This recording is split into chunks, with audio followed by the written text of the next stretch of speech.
If you've been advertising on Instagram for a while, or if you're completely new and about to start, you want to avoid these Instagram ad mistakes. As a social media marketing agency, we have managed millions in advertising dollars for our clients, figuring out how to spend their money optimally to get the best return from their Instagram ads. Like how we generated over $10,000 in e-commerce sales for this client, or over $200,000 back for this client who sells supplements for women. In the last decade, we have figured out the best practices to follow, as well as the most common mistakes we see business owners making with their Instagram ads. So keep watching for the top 11 Instagram ad mistakes we've seen as a digital marketing agency and what to do instead.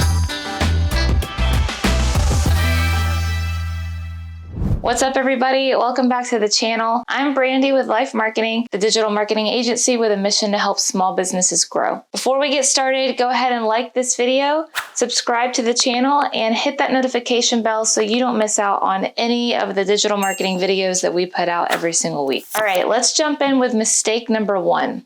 Not having your Facebook pixel installed. The first thing you need to do before you spend any money on your ad campaign is install your Facebook pixel. Facebook owns Instagram, so that's why even though we're talking about Instagram ads, it's still called the Facebook pixel. And the Facebook pixel is an analytics tool that allows you to measure the effectiveness of your advertising by understanding the actions people take on your website. It's basically a piece of code from Facebook that you install on your website so that Facebook Ads Manager is able to track and tell you exactly how many sales came from your ads and more. Sean has a whole video on how to set up your Facebook pixel, so I'll link that here if you need to watch that tutorial next. If you don't install your Facebook pixel, you'll be running your ads blindly.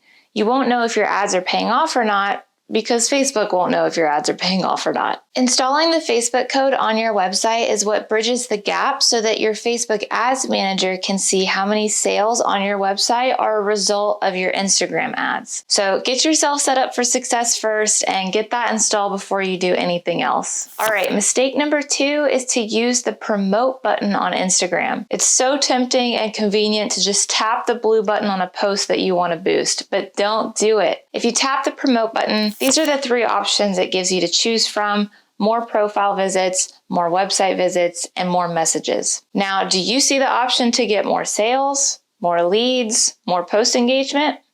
Me either. That's why you want to do all of your Instagram advertising through Facebook Ads Manager. Facebook gives you way more options and allows you to optimize your campaign for more conversions, among other things. And when I say it optimizes your campaign, I mean that Facebook literally designs these campaign objectives by goal. So if you select the conversion campaign, it's going to show your ad to people within the target audience you select who are the most likely to convert based on what Facebook knows about them and their behavior patterns to date. So now that you've seen all the Facebook ad objectives, let's talk about mistake number 3, being unclear about your objective and picking the wrong one. If you don't know what your end goal is of what you're expecting out of your ad campaign, then how can you measure at the end to know if it performed well or not? You need to have clear expectations both for yourself and for Instagram and Facebook. Because like we just talked about, Facebook's campaign objectives are designed on the back end to be centered around that goal. So if you choose the engagement campaign,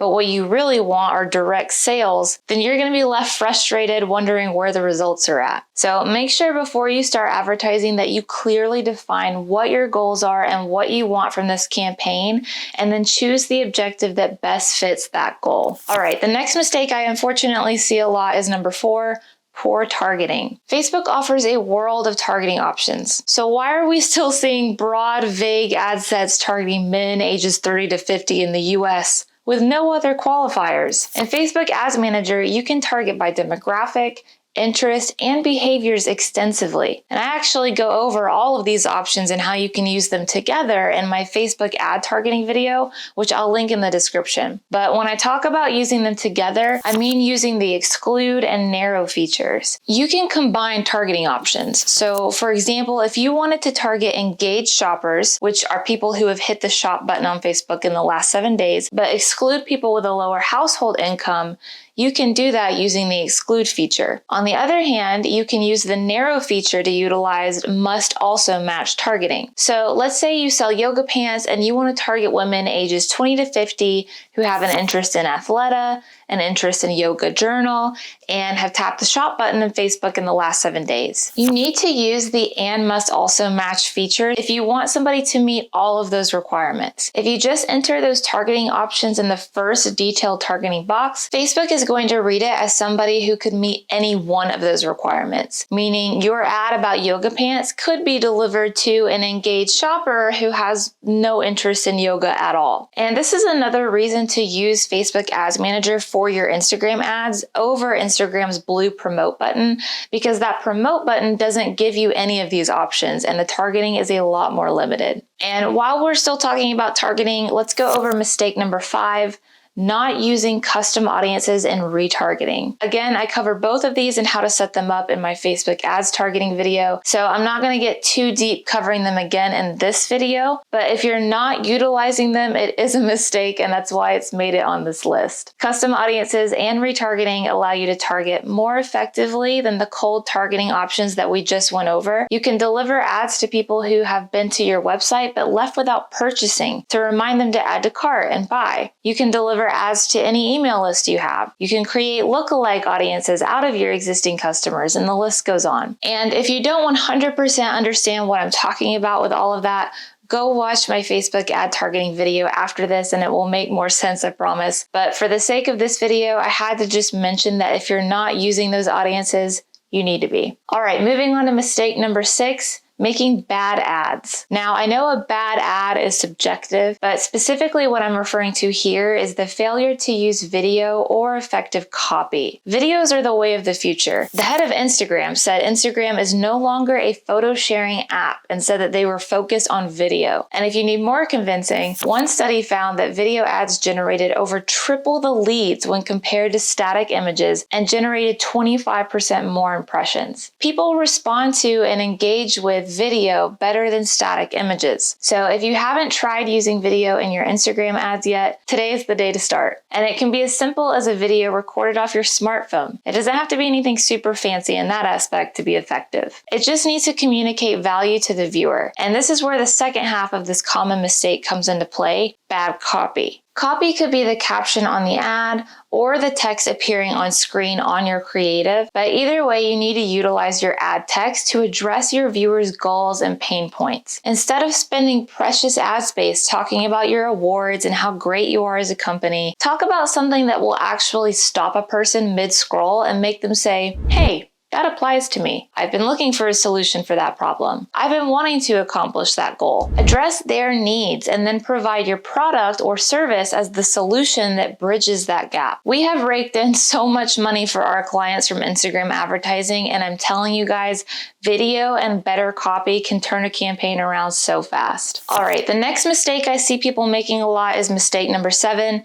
Using the same ad across all placements. Different ad placements have different criteria on how they should look. For example, Instagram story ads are vertical and have completely different dimensions than Instagram feed ads. If you make a video for Instagram stories and just use it across all the placements, it could come out with your head being cut off or text running off the screen, etc., which does 2 things. Number 1, it makes it hard for the viewer to receive the value and message from your ad because they're distracted by the mistakes. And number 2, it makes your brand look bad and less credible, which isn't good for any business. When you're in Facebook Ads Manager, if you hover your mouse over all the different placement options there are on both Facebook and Instagram and elsewhere, it will usually show you a preview there on the right of how the ad will look. You've put all this effort into making a great ad, so just make sure you adjust it and resize it as needed so that it's effective across all placements. All right, mistake number 8 is using ineffective landing pages. Here we're talking about the landing page or specific page on your website that you're sending traffic from your ad to. Your landing page needs to align with your ad in 2 ways. Number 1, it needs to be branded the same. When people click from your ad to your landing page, it should be obvious that the ad and landing page are from the same company. And number 2, your landing page needs to deliver on what your ad promised. If your ad talks about a discount code, that needs to be one of the first things your audience sees on your landing page. Your audience should already kind of know what to expect when clicking to your landing page because of how congruent your ad is with your landing page. This is beneficial both in lowering your bounce rate and also in getting better favor with Facebook. Because remember, Facebook's ad policies apply to Instagram too. And in their policies, they specifically say your ad needs to be related to your landing page, saying the products and services promoted in an ad's text must match those promoted on the landing page, and the destination site must not offer or link to any prohibited product or service. I also feel like this goes without saying, but your landing page must be functional as well. If it's not, that falls under Facebook's prohibited content. So put yourself in your buyer's shoes and ask yourself from their perspective, having seen and clicked on your ad, does what they're seeing on the landing page make sense? If not, fix that. All right, so moving on to mistake number 9, not monitoring your ads. Instagram advertising is not a set it and forget it type of ad strategy. If you set everything up and then go weeks without checking on it, you're likely going to waste a ton of money without seeing much in ROI. The reason is because things change. People change. What worked a few months ago is not guaranteed to work now. People's needs and values change, and your ads need to reflect the market. In addition to that, Facebook Ads Manager is essentially a computer, right? Sometimes errors occur or ads stop running or it doesn't spend your full allotted budget. These things happen sometimes and they require human attention. So make sure you're monitoring your ads to get the most success out of them, and make sure you're not just leaving everything up to Facebook. All right, so if you've corrected all of the mistakes on this list so far and you're still not seeing great results, then you could be making mistake number 10, not testing enough. At LYFE, we practice what's called A/B split testing. This is where you test multiple ads or ad sets out at the same time with one variable changed among them to see what performs best. Here's a few examples of what that could look like. If you're A/B split testing ads, this could mean using the same copy across 4 different ads, but using a different image or video in each of them. This will tell you which ad creative performs the best. If you're A/B split testing audiences,